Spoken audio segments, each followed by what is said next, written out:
గీత గీతామృతము 108 వారాల దాంట్లో లాస్ట్ వారం మనము చర్చిస్తున్నాము.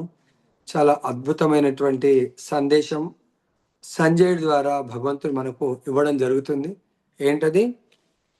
సంపద, తర్వాత బలము, అసాధారణమైన శక్తి, తర్వాత నీతి, తర్వాత మనకు అంటే మన నిజ జీవితంలో మనకి ఏమేమి కావాలనో భగవంతుడు అవన్నీ సమకూరుస్తాడు. ముఖ్యంగా విజయము మనం నిజ జీవితంలో ఇవన్నీ కూడా మనము ఎక్కడ ఉంటాయి, ఎలా పొందగలుగుతాము అనేది సంజయుడు భగవద్గీత మొత్తం విన్న తర్వాత ఆయన యొక్క రియలైజేషన్ మనందరికి చెప్తున్నాడు.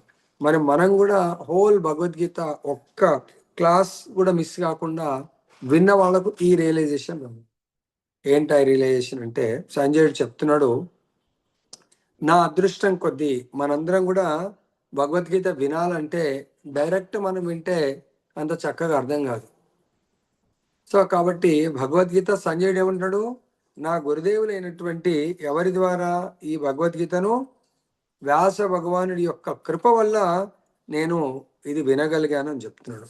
మహాత్ములైన శ్రీకృష్ణుడు మరియు అర్జునుడి నడుమ జరిగిన సంవాదమును నేను శ్రవణము చేసేది. ఎప్పుడైతే ఆ సంవాదం మొత్తం విన్నాడో సంజయుడి యొక్క రోమాలని రోమాంచితం అయిపోయింది, నా శరీరం అంతా కూడా రోమాంచితం అయిపోయింది అంటున్నాడు. మరి ఇది ఎవరి కృప వల్ల విన్నాడు అది కూడా చెప్తున్నాడు. సంజయుని హృదయమున అతని ఆధ్యాత్మిక ఆచారుడైన వ్యాసుని కృపచే సమస్త విషయములు అవగతమయ్యను. దీన్ని బట్టి ఏమర్థం చేసుకోవాలా?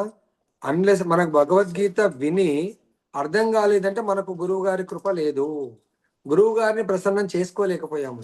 గురువు గారి కృప ఉంటే మనకు భగవద్గీత యథాతథంగా అర్థమవడం కాదు, మన శరీరం అంతా కూడా రోమాంచితం అవుతుంది, పులకరించిపోతుంది. ఎందుకు?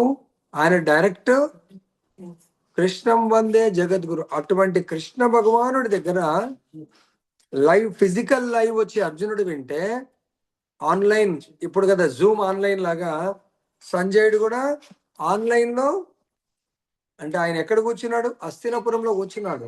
కానీ ఈ యొక్క సంవాదం ఎక్కడ జరుగుతుంది? కురుక్షేత్రంలో జరుగుతుంది. ఆ కురుక్షేత్రంలో జరుగుతున్నటువంటి కృష్ణార్జునుల యొక్క సంవాదాన్ని సంజయుడు వినడమే కాదు, నెక్స్ట్ ఏం చేశాడు? బోధిస్తా ఉన్నాడు. అంటే దీని మీనింగ్ ఏంటంటే ఎవరైతే వింటారో వాళ్ళు ఇమ్మీడియట్ గా ఎవరో ఒక్కరికి బోధించినప్పుడు మాత్రమే వాళ్ళు దాన్ని యాజ్ ఇట్ ఈస్ గా అర్థం చేసుకోగలుగుతారు. బోధించకుండా తాను ఏదో వింటున్నామంటే యూ కెనాట్ అండర్స్టాండ్. దీన్ని మనము చక్కగా అర్థం చేసుకోలేము. అర్జునుడు విన్నాడు, అర్జునుడు ఇక్కడ బోధించట్లేదు. అర్జునుడు దేని కొరకు విన్నాడు? కృష్ణుడు అర్జునుడు దేని కొరకు బోధించాడు? తక్షణ కర్తవ్యం యుద్ధం చేయాలి అర్జునుడు. ఇప్పుడు మనం దేని కొరకు మనం యుద్ధం చేయాలా? మనము మన నిజ జీవితంలో చేయవలసిన కర్మలేంటి? భగవత్ ప్రీత్యర్థము. భగవత్ ప్రీత్యర్థం అంటే ఎవరు? భగవంతుడి యొక్క ప్రతినిధి అయినటువంటి ఆయన యొక్క శుద్ధ భక్తుడు, ఆచార్యుడు, గురువుల యొక్క ఆదేశానుసారము భగవంతుని ఎలా ప్రసన్నం చేసుకోవాలా? భగవంతుడు మనకి ఏం చెప్పాడు? ఈ 18వ అధ్యాయము 18.69 లో మనకి ఏం చెప్పారు భగవంతుడు? ఫలానైన ఆయన కంటే నాకు ప్రియమైన వాడు ఇంకొకడు లేడు, ఉండబోడు అంటున్నాడు. ఎవరైనా 68 లో చెప్తున్నారు భగవంతుడు, నేను ఇంతవరకు అంటే 67 శ్లోకాల వరకు బోధించినటువంటి ఈ పరమ రహస్యాన్ని ఎవరైతే తను విండి అలా విని పెట్టుకోవడం కాదు, ఇతరులకు ఎవరైతే బోధిస్తారో వివరించి వానికి నేనేమిస్తాను? నా శుద్ధ భక్తిని ప్రసాదిస్తాను. అంతేకాకుండా అతను నా ధామానికి అంటే సాలోక్య ముక్తిని పొందుతాడు అని భగవంతుడు చెప్పడం జరిగింది. ఈ విషయాన్ని సంజయుడు తన యొక్క గురుదేవులైనటువంటి వ్యాస భగవానుడి కృప వల్ల విన్నాను అని చెప్తున్నాడు. అంతేకాకుండా ఇక్కడ ఏం చెప్తున్నారు? అర్జునుడితో స్వయంగా సంభాషించుచున్నా, అంటే ఫిజికల్ గా ఇద్దరున్నారు, అర్జునుడు కృష్ణుడు స్వయంగా సంభాషిస్తున్నటువంటి ఎవరది? యోగేశ్వరుడైనటువంటి శ్రీకృష్ణ భగవానుడి ద్వారా ఈ పరమ రహస్యమైనటువంటి వచనములను చూడండి ఎలా ఒప్పుకుంటున్నాడు. వ్యాసుని అనుగ్రహం చే, అంటే గురుదేవులని ముందుకు తీసుకురావాలండి. నా గురుదేవుల యొక్క అనుగ్రహం చే నేను ప్రత్యక్షంగా వినగలిగితిని. మరి మనం కూడా 18 అధ్యాయాలు 73 శ్లోకాల వరకు విన్నాము. మరి ఎవరి కృప వల్ల విన్నాము? మరి మనం కూడా మన గురుదేవుల యొక్క కృప వల్ల విన్నాము. విన్న తర్వాత సంజయుడు ఏం చేశాడు? ధృతరాష్ట్రుడికి బోధించాడు. అర్జునుడు ఏం చేశాడు? కరిష్యే వచనం తవ, కృష్ణ నీవు ఎలా చెప్తే అలా నేను నడుచుకోవడానికి సిద్ధంగా ఉన్నాను.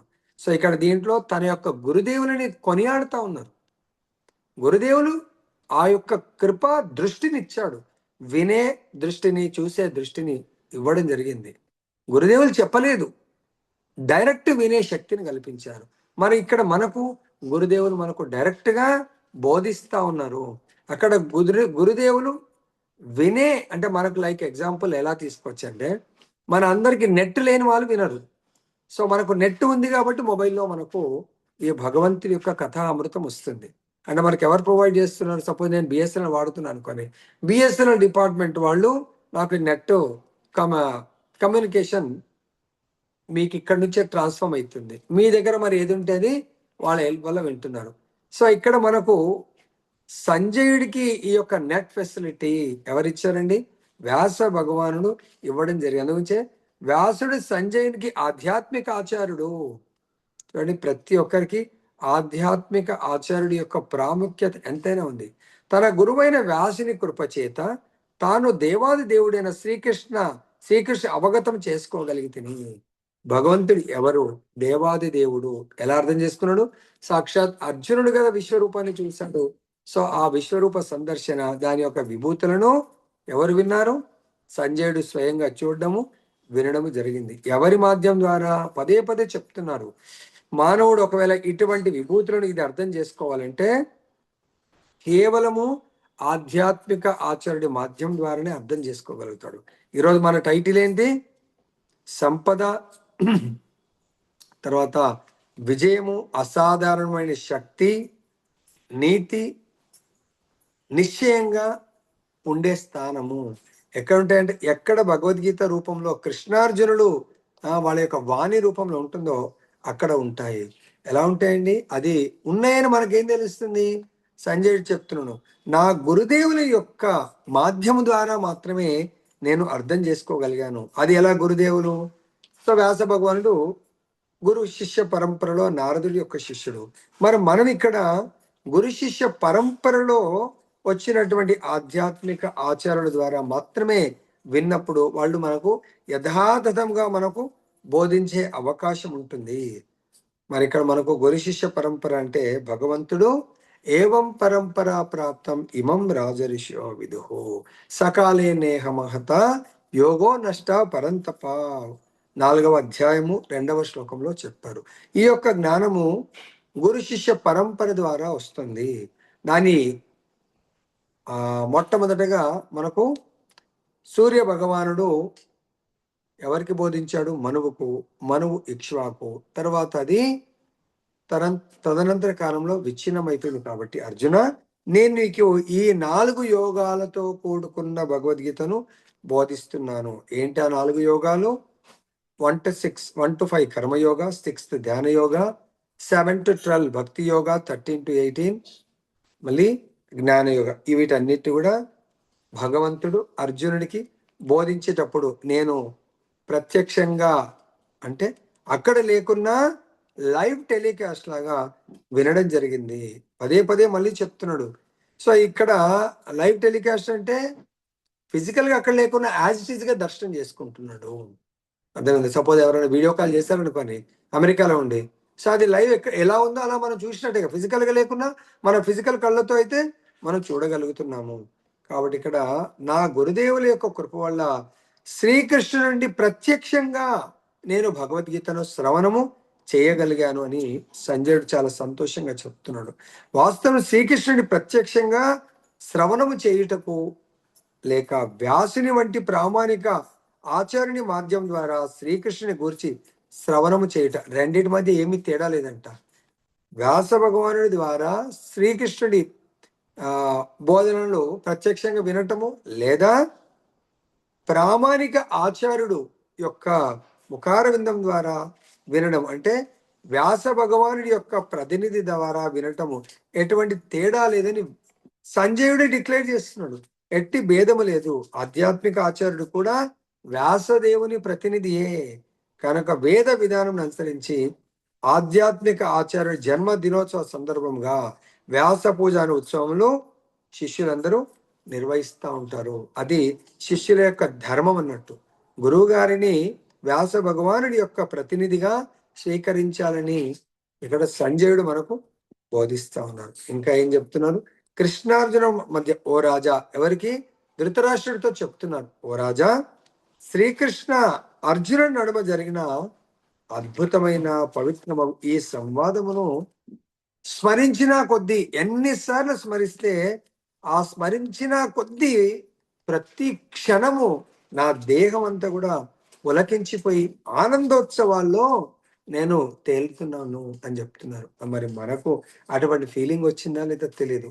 మనకు రాకపోవడానికి కారణం ఏంటి? ఒకరోజు వింటే ఒకరోజు వినకపోవచ్చు. సో ప్రతి సంజయుడు అలా ఏమన్నా మ్యూట్ పెట్టేసిండు, అది వినబడద్దు లేకుంటే వినకుండా లీవ్ అయిపోయాడా? మనమైతే ఆరంభ శూరత్వం, ప్రారంభంలో ఎన్నో చాలా ఉత్సాహంతో వింటా ఉంటాం. ఓకే, తర్వాత ఆ ఉత్సాహం కాస్త నీరు గారిపోతుంది. కానీ సంజయుడు మొదటి శ్లోకం నుంచి 73వ శ్లోకం వరకు విని లాస్ట్ ఇంకా అర్జునుడి యొక్క రియలైజేషన్ ఏంటా? అర్జునుడి యొక్క రియలైజేషన్, కరిష్యే వచనం తవ, నేనంతా విన్నాను, అర్థమైంది కృష్ణ, ఇప్పుడు నువ్వు ఎలా చెప్తే అలా నడుచుకోవడానికి సిద్ధంగా ఉన్నాను. ఆ మాట విన్న తర్వాత సంజయుడికి కూడా అర్థమైంది మనందరి యొక్క ధర్మము భగవంతుడు ఎలా చెప్తే అలా వినడం. అంటే ఇక్కడ భగవంతుడు ఎలా చెప్తాడు? భగవంతుడి బోధనలు మనకు మన గురువు గారు మన యొక్క ఆధ్యాత్మికమైనటువంటి జీవితపు దివ్యమైన స్థితి, మనం అందరం కూడా ఆత్మస్వరూపుల్లాగా మన జీవితం దివ్యమైంది కాబట్టి అటువంటి దివ్య స్థితిని మనం దివ్య స్థితి కాస్త భౌతిక స్థితిలో కొట్టుమిట్టాడుతూ ఉన్నాం. మనకు మళ్ళీ పునర్వైభవాన్ని, ఆత్మ వైభవాన్ని ప్రసాదించేది ప్రామాణికమైనటువంటి ఆధ్యాత్మిక ఆచార్యుడు. కాబట్టి ఆయన దగ్గర ఎన్నిసార్లు విన్నా తక్కువే అండి, మళ్ళీ మళ్ళీ వింటా ఉండాలా. సో ప్రత్యక్షంగా శ్రీకృష్ణుని శ్రవణము చేయవాడు సంపూర్ణ కృష్ణ చైతన్యం పొందగలుగును.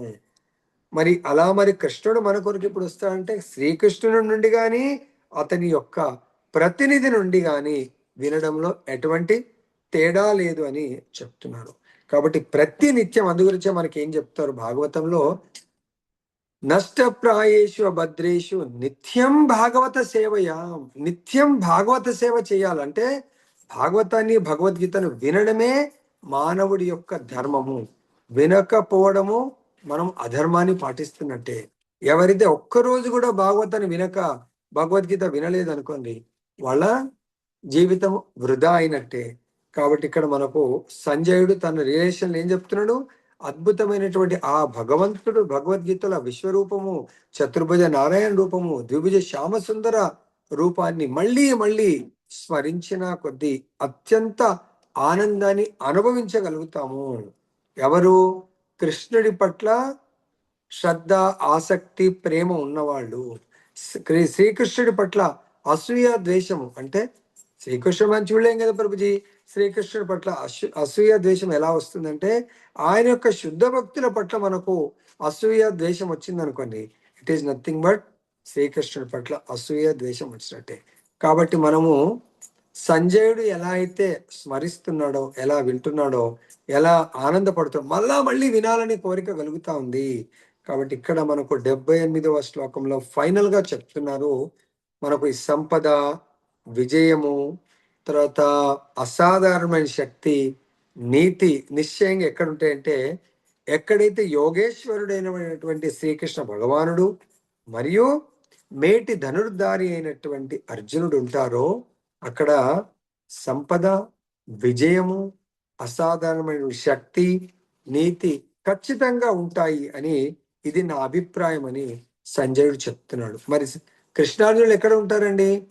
భగవంతుడు భగవద్గీత రూపంలో ఉంటాడు. కాబట్టి ప్రతి ఒక్కరి ఇంట్లో భగవద్గీత ఉండాలి. ఉండడమే కాదు, ప్రతి ఒక్కరు కూడా నిత్యము గీతా యజ్ఞాన్ని వాళ్ళు చేయాలి. గీతా యజ్ఞం అంటే భగవద్గీత యొక్క స్వాధ్యయనము, భగవద్గీత యొక్క శ్రవణము చేసినప్పుడు వాళ్లకు జీవితం యొక్క పరమ లక్ష్యాన్ని అర్థం చేసుకోగలుగుతారు. వాళ్ళ శరీరం వదిలేసే లోపలనే భగవంతుడి యొక్క ధామం అర్థం చేసుకోగలుగుతారు, భగవంతుని అర్థం చేసుకోగలుగుతారు, తన యొక్క స్థితి, తన ఆత్మస్థితిని అర్థం చేసుకోగలుగుతారు. ఆత్మస్థితి అంటే జీవేర స్వరూపహయ కృష్ణేర నిత్యదాస్ అంటే భగవంతుడు చెప్పిన దాన్ని మనము పాటించడమే మన యొక్క పరమ ధర్మము. దానికి ఒక చిన్న లీల చెప్తాను. ఈ కలియుగంలో 500 సంవత్సరాల కింద శ్రీ చైతన్య మహాప్రభువు యొక్క ఒక శిష్యుడు గోవింద ఘోష్ అని చెప్పేసి, ఆయన చైతన్య మా బ్రహ్మచారి అన్నట్టు చైతన్య మహాప్రభు సేవకులాగా ట్రావెల్ చేస్తూ ఉంటాడు. ట్రావెల్ చేస్తూ ఉంటే అంటే భగవంతుడు చెప్పింది మనము వినడం కాదు, ఆచరించాలి, పాటించాలి. అప్పుడే అది మనకు శ్రేయస్కరము. సో భగవంతుడు ఆ ని అనుకరించడం కాదు, భగవంతుడి యొక్క వచనాలను మనం పాటించినట్టయితే అది మనకు పరమ లక్ష్యాన్ని సాధించి పెడుతుంది. అయితే ఒకసారి భగవంతుడు లీల చేస్తూ ఉంటాడు, లీలా పురుషోత్తముడు. అయితే ఒకసారి చైతన్య మహాప్రభు ఒక ప్రదేశంలో ఉన్నప్పుడు అక్కడ భక్తులందరూ చాలా 56 రకాల వంటలు చేసుకొని వచ్చి అందరూ సెక్రటరీకి ఇస్తారు. ఇది చైతన్య మహాప్రభుకి ఇవ్వండి, ఇది భగవంతుడికి ఇవ్వండి. ఆయన ఆ రూమ్లంతా నింపి వేస్తాడు. ఇంకా తెచ్చిస్తే పెట్టడానికి ప్లేస్ లేదు. చైతన్య మహాప్రభు ఆ ప్రసాదం తీసుకోలేకపోతున్నాడు అన్నట్టు. అప్పుడు ఆయన బాధపడుతూ, ప్రభు నేను మీకు చెప్పలేకపోతున్నాను, వాళ్ళకే వద్దని చెప్పలేకపోతున్నాను, దయచేసి ప్రసాదాలని పాడేట్టున్నాయి, వాళ్ళు అడుగుతున్నారు నాకు, నా ప్రసాదం తీసుకున్నారా, ఎలా ఉందన్నారని. ఇటు తీసుకోలేదంటే బాధపడతారు, తీసుకున్నారంటే అబద్ధం చెప్పినట్టు. సో దయచేసి నన్ను రక్షించండి అంటాడు. అప్పుడు చైతన్య మహాప్రభు అంతేనా అని చెప్పేసి ఆ ప్రసాదాలన్నిటినీ ఒకే పూటతో తినేస్తాడు. చైతన్య మహాప్రభు ఆరగిస్తాడు. ఇంకా ఉన్నాయంటే ఇంకా అయిపోయినాయి అని చెప్తారంట. అప్పుడు ఆ తినేసి చైతన్య మహాప్రభు రెస్ట్ తీసుకుంటా అని చెప్పేసి వెళ్తారు. అప్పుడు అరే నాకు ఎందుకో చాలా తినడం వల్ల అజీర్ణంగా ఉంది, కొంచెం జీర్ణం అవ్వడానికి ఏదైనా తీసుకొని రా మందు అంటాడు. అప్పుడు ఆ ఊర్లో వైద్యుల్ని వాళ్ళని వీళ్ళని కలిసి సో మొత్తానికి జీర్ణం అవ్వడానికి మందు తీసుకొస్తాడు అన్నట్టు. మందు అది 2 గంటలు పడుతుంది వెతికి తీసుకురావడానికి. అప్పుడు చైతన్య మహాప్రభు సరే అది తీసుకుంటాడు, మంచిగా అయిపోయింది అంటాడు. నెక్స్ట్ డే మళ్ళీ భక్తులు తీసుకొచ్చిన ప్రసాదాన్ని చైతన్య మహాప్రభు తీసుకుంటాడు. తీసుకొని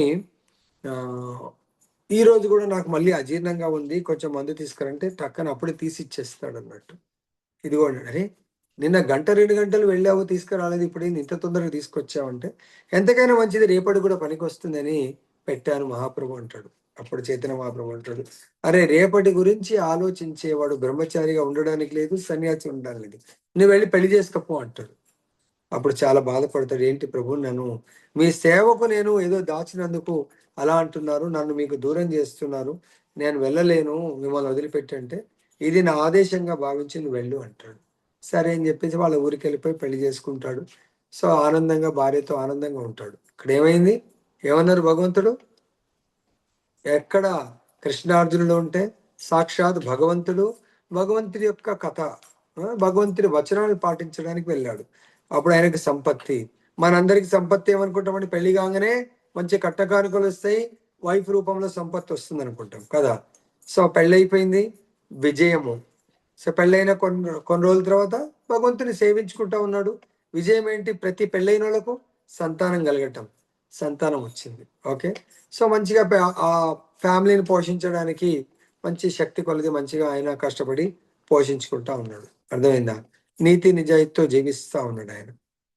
సో అప్పుడే ఒక చమత్కారం జరుగుతుంది, ఉన్నట్టుండి వాళ్ళ భార్య చనిపోతుంది. అప్పుడు చాలా బాధ అనిపిస్తుంది ఆయన, అరే ఇదేంటి, స్వయం భగవంతుడే, చైతన్య మహాప్రభు ఎవరో కాదు, స్వయం భగవంతుడు నన్ను పెళ్లి చేసుకోమన్నాడు అర్ధాంతరంగా. సో ఆయనకు సంపత్తి అనిపించింది, విజయం ఇప్పుడు మళ్ళీ సంపత్తి ఏంది, సంపత్తి వెళ్ళిపోయింది, విజయం అపజయం అయిపోయింది.